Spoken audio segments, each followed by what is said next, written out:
every part of an image deserves equal attention. This voiceover explores how to reduce background dominance without making it disappear. The lesson opens by explaining visual hierarchy and why background should support, not compete. You will learn how to soften distractions while maintaining context.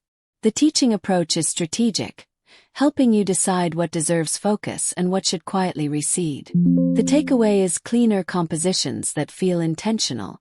As the narration concludes, you will gain confidence in simplifying images without stripping them of depth.